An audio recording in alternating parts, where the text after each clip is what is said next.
नमस्कार, special bulletin में आप सभी का बहुत स्वागत है। आपके साथ मैं हूं दीपिका। नक्सलियों से फाइनल फाइट जारी है। दंतेवाड़ा से जो जानकारी निकलकर सामने आई, यहां पे नारायणपुर में मुठभेड़ लगातार जारी है और सुरक्षा बलों ने एक नक्सलियों को ढेर कर दिया है।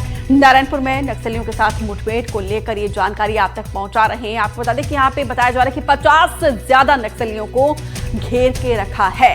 वैसे तो 6 नक्सलियों के ढेर होने की खबर है, लेकिन अभी तक आधिकारिक पुष्टि नहीं हुई है। हमारे सोर्सेस कह रहे हैं कि ये आंकड़ा और ज्यादा बढ़ सकता है। फिलहाल जो पुष्टि हुई है उसके मुताबिक एक नक्सली को ढेर कर दिया गया है, लेकिन यहाँ पर देखिए इस इलाके में हमारे जाबाज जवानों ने चौतरफा घेर के रखा है नक्सलियों को। डीआरजी के जवान, सीआरपीएफ के कोबरा बटालियन और स्थानीय पुलिस चौतरफा यहाँ पर देखिए कैसे घेर के रखा है नक्सलियों को। नक्सलियों के खात्मा के लिए, नक्सलियों को मिटाने के लिए, नष्ट करने के लिए, ध्वस्त करने के लिए, नेस्तनाबूद करने के लिए यहाँ पे देखिए हर संभव कोशिश हमारे जाबाजों के द्वारा की जा रही है। तो एक तरफ यहां पे मुठभेड़ जारी, तो दूसरी तरफ रायपुर में नक्सलवाद को लेकर हाई लेवल मीटिंग चल रही है। वामपंथी उग्रवाद प्रभाग की ये बैठक जारी है। 31 मार्च 2026 तक का ये लक्ष्य हासिल करने पर चर्चा की जा रही है। फाइनल ऑपरेशन को लेकर रणनीति बनाई जा रही है। सीआरपीएफ, बीएसएफ, आईटीबीपी और छत्तीसगढ़ के डीजीपी शामिल है।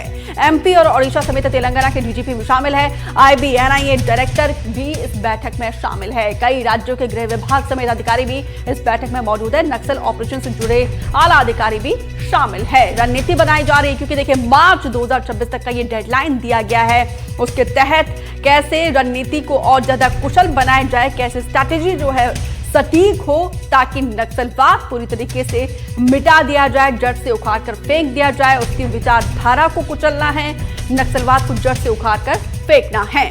इसी को लेकर ये हाई लेवल की मीटिंग चल रही है, जिसमें कई राज्यों के डीजीपी और नक्सल ऑपरेशन से जुड़े आला अधिकारी इस बैठक में शामिल है।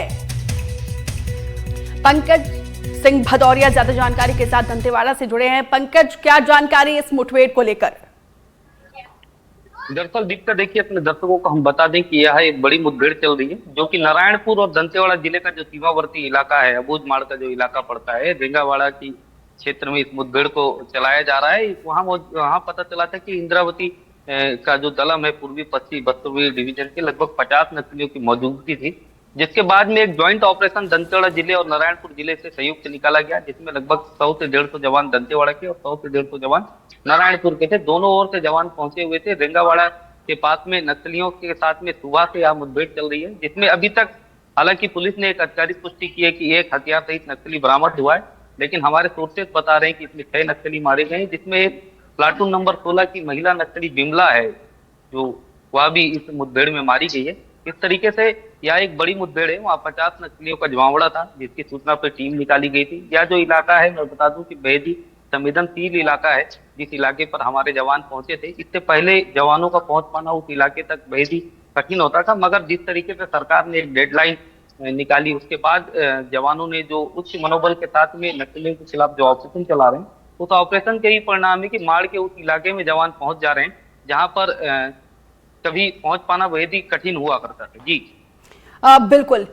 इसके बावजूद इस विषमता को लांघते हुए हर एक चुनौतियों को भेद कर हमारे जाबाज जवान पहुंच रहे हैं, नक्सलियों से लोहा ले रहे हैं। पंकज, आपके सोर्सेस हमेशा जो है वो पुख्ता होते हैं। आपके सोर्सेस के मुताबिक कितने बड़े नक्सलियों के यहाँ पर शामिल होने की जानकारी है? देखिए, नक्सलियों की ये जो प्लाटून नंबर 16 है, इस पर एक बार पहले भी प्रहार हो चुका है। इसमें लगभग इसके 38 नक्सली मारे गए थे। मैं बता दूं कि मुठभेड़ हुई थी जिसमें जिस के नाम से जाना जा रहा था, उसी प्लाटून के सदस्य हैं। तो निश्चित तौर पे जो उससे बचे हुए सदस्य हैं, 30 से 40 से 50 की संख्या में नक्सलियों की मौजूदगी थी। उसमें डीबीसीएम रैंक के भी नक्सली थे, प्लाटून कंपनी के भी रैंक के नक्सली थे, जो एक एरिया को कोऑर्डिनेट करके नक्सली घूमते हैं। उनका एक बड़ा जमावड़ा था, एक बड़ी वहां पर बैठक की रणनीति बना रहे थे। इस तरीके की सूचनाएं निकल के आ रही, मगर जवानों को जिस तरीके से सूचना मिली और दंतेवाड़ा और नारायणपुर जिले से एक समन्वय का ऑपरेशन चलाया गया। दोनों ओर से टीम पहुंची। दंतेवाड़ा की टीम इंद्रावती नदी को पार करके पैदल करके ऑपरेशन करते हुए इलाके तक पहुंची थी, वहीं नारायणपुर की टीम दूसरी तरफ से पहुंची थी। तो नक्सलियों को कहीं भी भागने का मौका नहीं मिला और इसमें जवानों को एक बड़ी सफलता हाथ लगी है। हालांकि पुलिस जरूर अभी बोल रही है कि एक नक्सली मारा गया है हथियार के साथ, मगर देर शाम तक हो सकता है यह आंकड़ा बढ़े। जिस आंकड़े को हम बता रहे हैं उसी आंकड़े तक यह आंकड़ा पहुंचेगा जी। बिल्कुल, क्योंकि देखिए चौतरफा यहाँ पे घेर के रखा है हमारे जाबाजों के द्वारा। नक्सलवाद पर ऐसा वार किया जा रहा है कि नक्सलवाद चूर चूर हो जाए। लेकिन पंकज, ये बताइए जरा, प्लाटून नंबर 16 की आखिर विशेषता क्या होती है?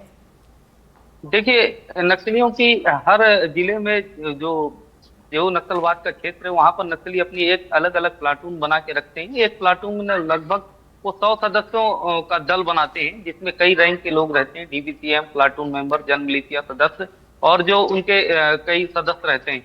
तो एक प्लाटून उस इलाके में काम करती है। इसी तरीके से यह प्लाटून नंबर उनकी 16 थी। ऐसे ही उनके रैंक है। बस्तर डिवीजन में कई दंतेवाड़ा हो, नारायणपुर हो, सुकमा हो, बस्तर के कई इलाकों में नक्सलियों का अलग अलग जोन काम करता है। उसी के तहत यह 16 नंबर की प्लाटून थी। इसके इसमें इसमें भी 70 से 80 सदस्य का एक प्लाटून बनता है, जिसमें से कई जो इनके हार्डकोर नक्सली थे पिछले वर्ष की मुठभेड़ में मारे गए थे, ये उसी के नाम से जानी जाती है जी। जी, बहुत बहुत शुक्रिया पंकज, विस्तार से जानकारी देने के लिए। मति, गति और न्यूनतम क्षति, यही हमारे डीआरजी की स्ट्रैटेजी होती है। इसके तहत कार्रवाई जारी है।